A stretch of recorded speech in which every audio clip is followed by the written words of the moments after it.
일본 후쿠오카.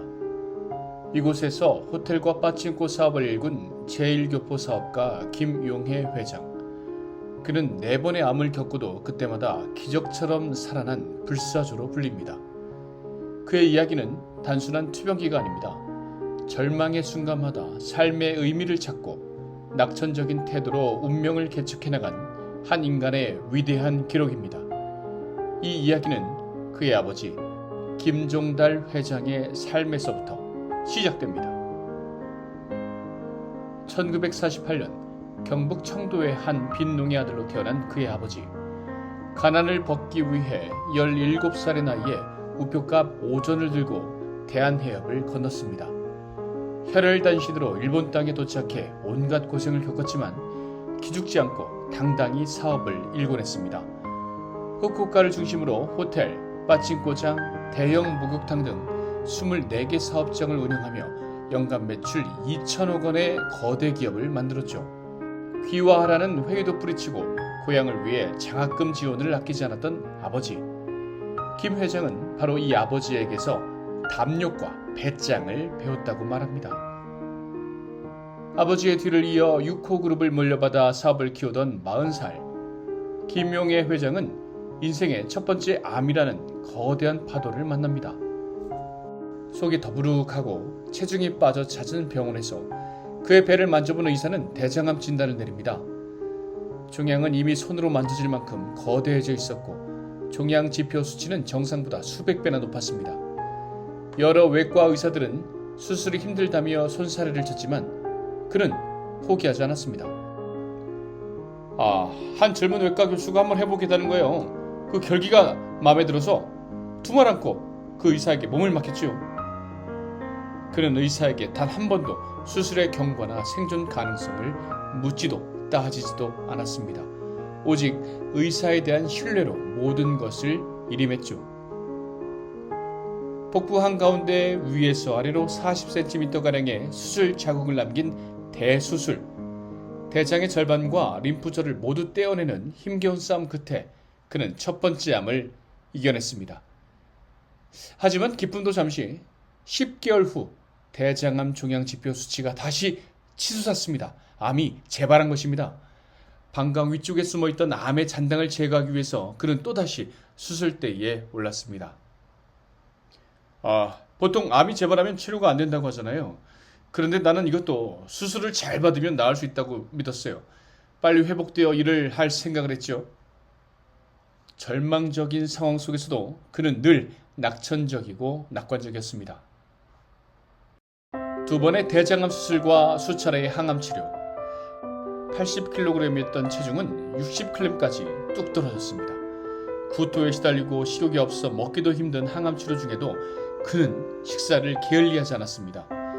병원 식사를 거부하고 집에서 가져온 음식을 먹으면서 회복에 힘썼죠. 병원 측도 그의 회복이 빠르다고 보고 식사 반입을 허용할 정도였습니다.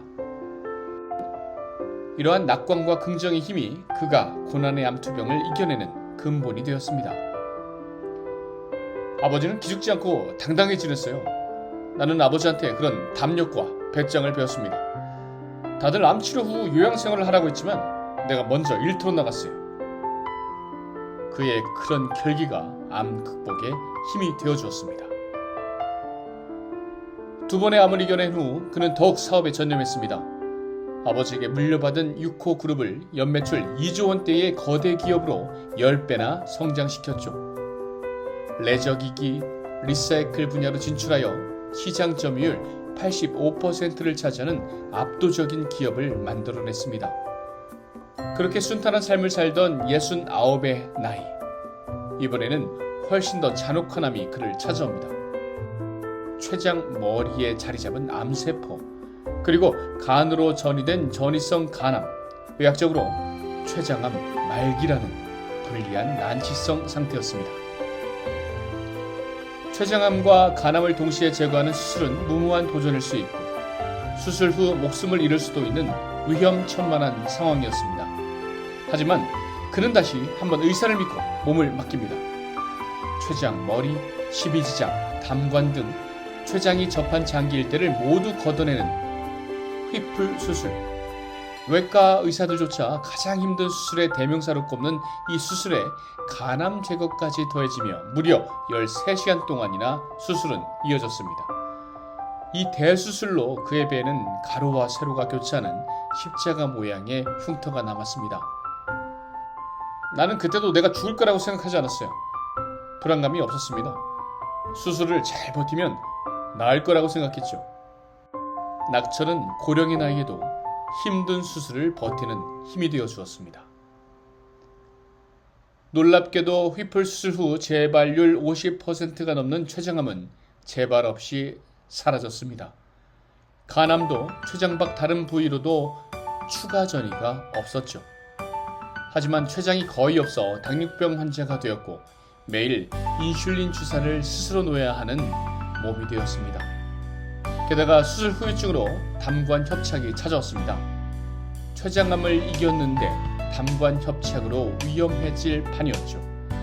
이미 세 차례의 복부 수술로 장기가 엉겨붙은 심한 유착 때문에 다시 배를 열고 들어가는 것은 매우 위험한 일이었습니다. 그때 그는 서울대병원 소화기 내과가 담관 협착을 내시경으로 잘 치료한다는 소식을 듣고 한국으로 향합니다. 서울에 와서 2차례 담관 협착을 넓히는 시술을 받았어요. 나중에 일본 의사들이 그걸 수술하지 않고 어떻게 해결했느냐고 놀라더라고요. 고비마다 그는 의사를 잘 만났고 그것은 그의 운이자 동시에 최고의 의사를 찾아 나선 그의 노력이기도 했습니다. 그는 췌장암이라는 죽음의 문턱에서 기적적으로 살아났습니다. 한편 그는 사업 성공에만 안주하지 않았습니다. 2007년 경상대학교 김종달 김용의 연구장학기금을 설립해 12년 동안 14억 5천만 원을 출연했습니다. 고향을 돕고 싶다는 아버지의 뜻을 이어받은 것이죠. 경상대학교는 그의 감사한 마음에 보답하기 위해 2018년 캠퍼스 내에 그의 흉상을 세웠습니다. 흉상에는 이런 문구가 새겨져 있습니다. 미지의 바다를 탐험하는 모험가. 그는 끊임없이 도전하고 새로운 길을 개척하는 삶을 살았습니다. 췌장암 완치 판정을 받을 때쯤 그의 나이 74. 근데 그때 그에게 난데없이 4번째 암이 찾아옵니다. 이번에는 혈액암. 그 중에서도 빠르게 진행하는 악성 림프종이었죠. 그는 또다시 고민했습니다. 이번에도 가장 뛰어난 의사를 찾아야만 했습니다. 서울의 인맥을 통해서 삼성서울병원 혈액종양내과 김원석 교수가 악성 림프종 치료의 권위자라는 정보를 얻었고 일본 혈액암 의사들도 같은 교수를 추천했습니다. 김 교수팀은 최첨단 면역치료법인 카티 세포 치료를 이끌며 아시아 표준을 만들어가고 있었기에 그는 모든 것을 맡기기로 결정했습니다. 그는 서울과 후쿠오카를 오가며 3가지 이상의 항암제가 섞인 힘든 항암 치료를 6차례나 받았습니다. 4번의 암투병 중 가장 고된 시간이었을 겁니다. 하지만 그는 끝까지 버텨냈습니다. 그리고 올해 6월 마침내 그의 몸에서 림프종 암세포가 모두 사라졌다는 완전 관해 판정을 받았습니다. 김 교수는 여러 지표상 재발 가능성도 없다고 보여서 완치됐다고 볼 수 있다고 전했습니다. 이로써 김 회장의 암투병 스토리는 4전 4승이라는 놀라운 기록으로 일단 막을 내렸습니다. 죽음의 문턱을 4번이나 넘나들었던 김용의 회장. 암투병 소외를 묻는 질문에 그는 담담히 말했습니다. 죽음은 운명이라고 생각합니다. 죽음을 생각하지 않고 나름 열심히 지내면 나에게 살아갈 시간이 주어질 것입니다. 그는 이제 캔서 프리 일상으로 돌아와 2천억 원 규모의 새로운 레저 사업을 진두지휘하고 있습니다. 4번의 암투병을 모두 이겨낸 불사조 김용의 회장. 그의 삶은 절망 속에서도 포기하지 않는다면 언제든 새로운 시작을 맞이할 수 있다는 희망의 메시지를 우리에게 던져주고 있습니다. 그의 이야기는 이제 시작일 뿐입니다.